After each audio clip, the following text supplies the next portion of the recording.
एक पिता जो अपनी बेटी से बहुत प्यार करता था, उसकी हर ख्वाहिशों को पूरा करने का प्रयास करता था।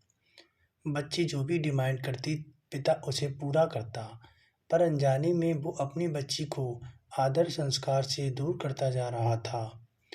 बच्ची जिद्दी स्वभाव की हो गई थी। हर किसी को जवाब देने में उसे कोई संकोच नहीं होता था। बच्ची की माँ अपने पिता को खूब समझाती, बच्ची को इतना प्यार मत दो, वो बिगड़ जाएगी। पर पिता हमेशा ये कहकर टाल देते कि अभी बच्ची है, बड़ी होकर समझदार हो जाएगी। बच्ची बड़ी हो गई पर उसका स्वभाव पहले से और ज़्यादा कठोर हो गया। अपनी बेटी की उम्र शादी की होती देख पिता उसके लिए एक योग्य वर और अच्छा खानदान खोजने लगा। खोजबीन के बाद एक अच्छा खानदान और योग्य वर मिल गया। पिता ने अपनी बेटी की शादी बहुत धूमधाम से की और बहुत सारा दहेज भी दिया, जिससे बेटी को कोई तकलीफ ना हो। बेटी दुल्हन बनकर अपने ससुराल आई। 2 दिन तो सब ठीक से था, पर तीसरे दिन उस घर के लोग उसका व्यवहार देखकर अजीब सी सोच उनके दिमाग में हो गई कि इसका व्यवहार कैसा है। किसी भी काम को कहा जाता तो तुरंत मना कर देती। अपने अपने सास-ससुर से बहस करती, सुबह देर तक सोती और पूरा दिन टीवी देखती रहती। सास कोसती कि पता नहीं माँ-बाप ने कैसे संस्कार दिए हैं। एक दिन उसकी सास फ़ोन करके उसके पिता को बुला लेती है। अगले दिन पिता अपनी बेटी को लेने आता है, पर उस पिता से बेटी के ससुराल में कोई सीधे मुँह बात तक नहीं करता। पिता सास से कहता है कि बहन जी, बेटी को ले जा रहा हूँ, 4-5 दिन बाद छोड़ने आऊँगा। सास गुस्से में कहती है, कोई ज़रूरत नहीं है, अपनी बेटी को अपने ही घर रखना और जितना भी दहेज दिया है सब ले जाना। दुखी पिता सर झुकाए बेटी को अपने साथ ले जाता है। रास्ते में बाप अपनी बेटी से पूछता है, बेटी 10 दिनों में ये कैसे हो गया? क्या तुम्हारे ससुराल वाले अच्छे नहीं हैं? बेटी तुरंत जवाब देती है, बिल्कुल भी नहीं, सास तो चुड़ैल है। पिता कहता है कि चुड़ैल और बाकी लोग? बेटी कहती है, कोई भी अच्छा नहीं है, सब सास के इशारों पर चलते हैं। पर घर आने के 2 दिन बाद माता पिता ने अपनी बेटी को खूब समझाया, पर बेटी मानने को तैयार नहीं हुई। अपनी बेटी का दुख समझ गया और बोला, बेटी ये बताओ, अगर तुम्हारी सास तुम्हारे रास्ते से हट जाए तो क्या तुम अपनी ससुराल में रहने के लिए तैयार हो?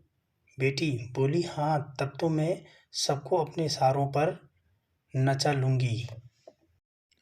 दूसरे दिन पिता अपनी बेटी के पास आया और उसे एक पैकेट दिया और बोला, बेटी इस पैकेट में ज़हर है, तुम अपनी ससुराल जाओ और अपनी सास को खाने में मिलाकर दे दो। ज़हर का इतना हल्का असर है, 6 महीने में तुम्हारी सास मर जाएगी और किसी को पता भी नहीं चलेगा, क्योंकि ज़हर धीरे धीरे असर करेगा और किसी को शक भी नहीं होगा। बेटी खुश हो गई और बोली, क्या सच में पापा ऐसा हो जाएगा? पिता कहता है, बिल्कुल, बस तुम्हें सिर्फ 6 महीने तक अपनी सास का कहना मानना होगा, शांत रहना होगा, चाहे तुमसे कोई कुछ कहे, तुमको कोई जवाब नहीं देना है। ऐसा करने से तुम पर कोई शक नहीं करेगा। बेटी बोली, ठीक है। अब पिता अपनी बेटी को ससुराल छोड़ने जाता है और सास के आग्रह करता है कि अब मेरी बेटी बदल गई है, और बेटी को इशारा करता है। बेटी समझ जाती है और अपने सास के पैरों में गिरकर माफ़ी मांगने लगती है। ये देखकर सास सोचने लगती है, भला ऐसा कैसे हो गया? सास अपनी बहू को एक मौका देने को तैयार हो जाती है। अब बेटी अपने ससुराल में बहुत शांति से रहती है। सुबह सबसे पहले उठ जाती है, सबके लिए नाश्ता बनाती है, अपनी सास ससुर की देखभाल करती है और कुछ कहते तो जवाब नहीं देती है, समय पर खाना बनाती है और सास के खाने में चुटकी भर जहर भी डाल देती है। सास सोचने लगी कि शायद मैं अपनी बहू को पहचान नहीं पाई। अब सास ससुर अपनी बहू की खूब तारीफ करते हैं।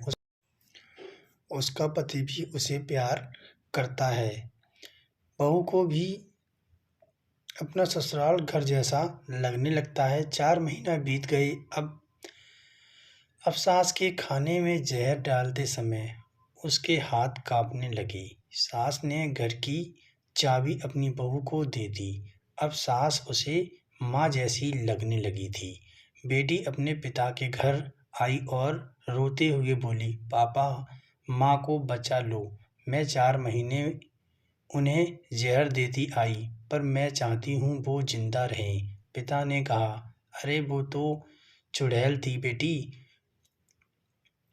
बेटी बोली, पापा ऐसा मत कहो, वो मेरी सगी माँ में से भी अच्छी हैं, सगी माँ से भी अच्छी हैं। और वह ये कहकर रोने लगी। बेटी को रोता देख पिता मुस्कुराए और अपनी बेटी के आंसू पोंछते हुए बोले, बेटी तू चिंता मत कर, तेरी सास को कुछ नहीं होगा।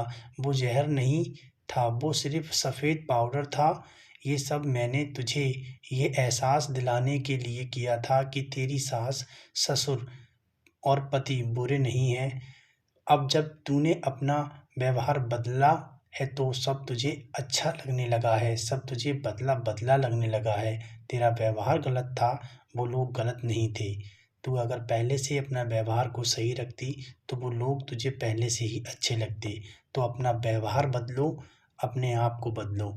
आप गलत नहीं, सामने वाला गलत नहीं, आपका व्यवहार गलत है, इसलिए आपको सामने वाले गलत लगते हैं। तो व्यवहार चेंज करो अपना।